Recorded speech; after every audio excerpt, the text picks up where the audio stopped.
Big Boss season 9 இந்த வீக்கோட eviction யாருன்னு சொல்லி பாத்தீங்கன்னா ஆதிரி தான் எவிக்ட் ஆயிருக்காங்க.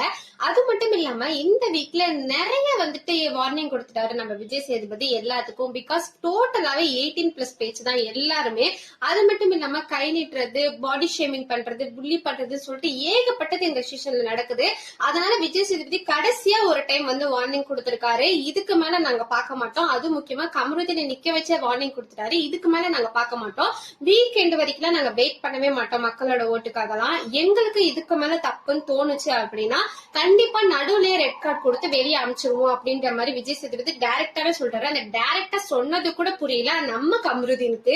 இதுக்கு மேல எப்படி டைரக்டா சொல்றதுன்னு அவருக்கு தெரியல. பிகாஸ் அவர் வந்து நம்ம செய்யறதெல்லாம் கரெக்ட் தான், நம்ம தான் இந்த தனிக்காட்டுக்கே ராஜா அப்படின்ற மாதிரி இருக்காரு. கண்டிப்பா கிடையவே கிடையாது. ரொம்ப சீப்பா பிஹேவ் பண்ணிட்டு இருக்காருன்னு தான் நான் என்னோட பர்சனலா நான் சொல்லுவேன். அதுக்கப்புறமே நம்ம ஆல்ரெடியே சொல்லியிருந்தோம் பிரஜன் அண்ட் சாண்ட்ரா வந்து வயல் கடை உள்ள போறாங்கன்னு. இப்போ ஒரு தகவல் என்ன கிடைச்சிருக்கு அப்படி சொல்லி பாத்தீங்கன்னா திவ்யா கணேஷ் அவங்களும் உள்ள போறாங்க அப்படின்ற தகவல் கிடைச்சிருக்கு. இவங்களும் ஒரு பக்கம் பேச்சு என்னன்னா இவங்களும் நம்ம கமருதீனோட எக்ஸ் அப்படின்ற மாதிரி பேசிக்கிறாங்க எல்லாருமே.